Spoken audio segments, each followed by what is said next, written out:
Assim que a pandemia começou a se espalhar pelo mundo, iniciou-se uma corrida multibilionária, a busca por uma vacina contra a Covid-19. Empresas e laboratórios de vários países trabalharam de maneira incansável para achar o imunizante. Durante meses, o planeta olhou com atenção para as notícias vindas de Rússia, China, Estados Unidos, Inglaterra, Alemanha. A partir de agosto, as boas notícias começaram a vir. O presidente da Rússia, Vladimir Putin, anunciou que o país foi o primeiro a aprovar uma vacina contra o novo coronavírus.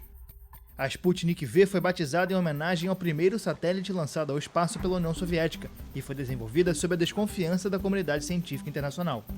A velocidade do anúncio e a falta de compartilhamento dos dados da pesquisa geraram temores de que os cientistas trabalharam sob pressão. A partir de novembro, os testes da fase 3 de vacinas em todo o mundo começaram a demonstrar resultados. A Rússia anunciou que a Sputnik V tem 95% de eficácia.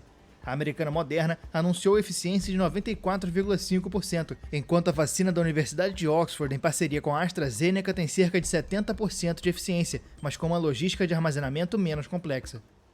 Mas no começo de dezembro, a notícia que todos queriam ouvir finalmente chegou da Inglaterra. Autoridades sanitárias britânicas aprovaram a vacina da farmacêutica americana Pfizer em parceria com o laboratório alemão BioNTech, o que permitiu o início da distribuição aos grupos prioritários. BioNTech vaccine for distribution across the United Kingdom. A segunda onda da Covid-19 atinge o mundo. Países que tinham sido pouco afetados no começo da pandemia registraram números altíssimos de infecções, enquanto locais que sofreram na primeira onda voltaram a registrar curvas ascendentes de casos. Várias nações precisaram voltar a decretar medidas de contenção do vírus. Nos Estados Unidos, diversos estados impuseram novos isolamentos, inclusive com fechamento de escolas. Na Europa, a Áustria fechou escolas e comércios não essenciais, enquanto a Alemanha apostou no reforço de medidas preventivas. A Suécia, que teve uma abordagem menos rígida na primeira onda, restringiu as reuniões públicas de mais de 8 pessoas.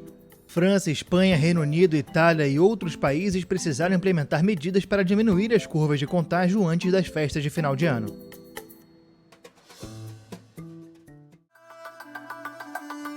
No final de setembro, um conflito congelado há décadas estourou e um nome pouco conhecido voltou ao noticiário: Nagorno-Karabakh. O território separatista de maioria armênia, mas que pertence ao Azerbaijão, foi palco de um sangrento conflito no início dos anos 1990. Um acordo de cessar-fogo foi anunciado em novembro, após mediação da Rússia.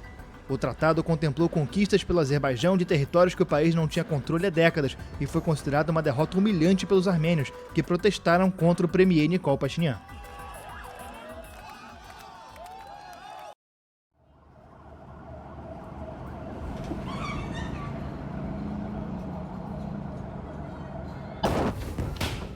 Em 4 de agosto, uma imagem vinda do porto de Beirute chocou o mundo.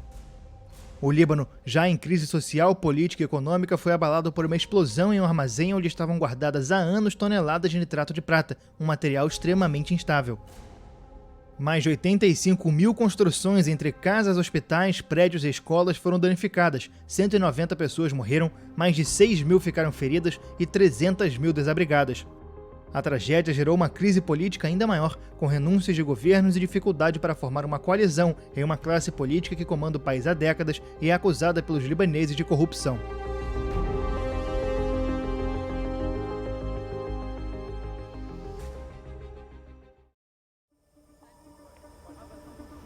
Cinco anos após os atentados que aterrorizaram Paris, a França voltou a ficar em alerta por causa de ataques extremistas. Em 16 de outubro, o professor Samuel Paty, que havia mostrado em sala de aula charges do profeta Maomé, foi decapitado no meio da rua em um subúrbio da capital francesa por um jovem de origem chechena.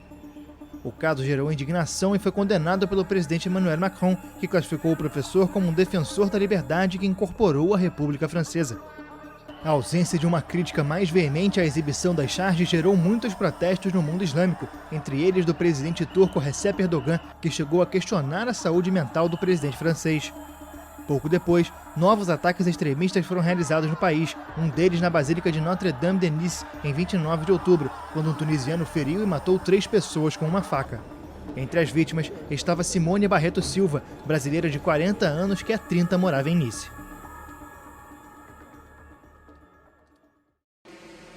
Com mediação de Donald Trump, Israel assinou acordos de normalização de relações diplomáticas com Bahrein e Emirados Árabes Unidos, um triunfo que o presidente americano buscava usar para a reeleição. Com os tratados, o Estado hebreu estabeleceu formalmente relações com os dois países árabes, a primeira conquista do tipo desde os acordos de paz com o Egito em 1979 e com a Jordânia em 1994. Os dois países árabes cultivam em comum com Israel a animosidade em relação ao Irã, mas foram criticados pelos palestinos, que consideraram a aproximação uma facada nas costas. Semanas depois, também foram anunciados acordos de normalização de Israel com o Sudão.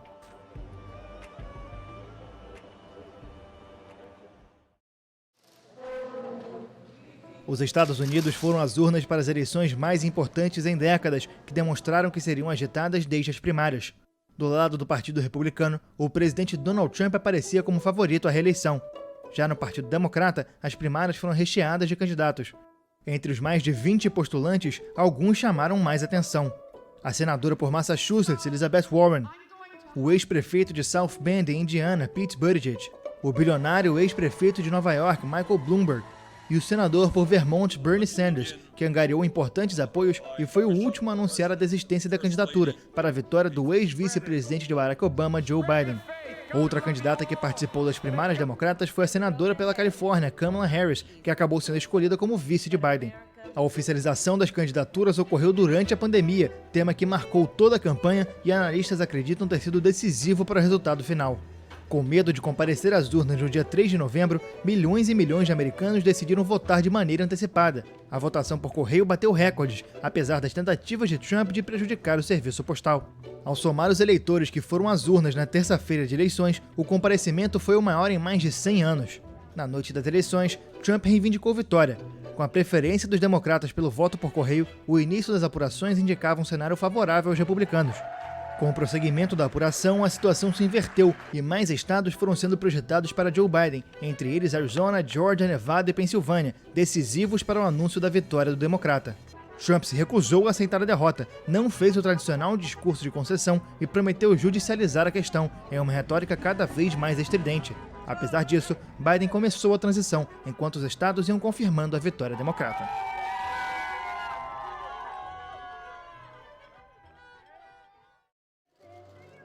A morte de Chadwick Boseman no final de agosto chocou o mundo. Aos 43 anos, o ator que encantou nas telonas como protagonista do filme de super-herói Pantera Negra morreu de câncer de cólon, que nunca havia sido anunciado publicamente. A doença tinha sido diagnosticada pela primeira vez em 2016 e o ator continuou trabalhando depois disso. A notícia da morte abalou Hollywood e gerou repercussões no esporte, na política e em outras áreas.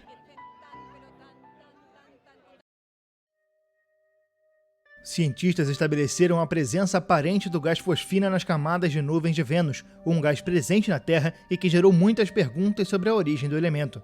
Esta é a primeira vez que o composto é descoberto em um dos planetas rochosos do nosso sistema solar além da Terra. A fosfina foi detectada pela observação da atmosfera venusiana, com 2 radiotelescópios, e pode ter origem biológica.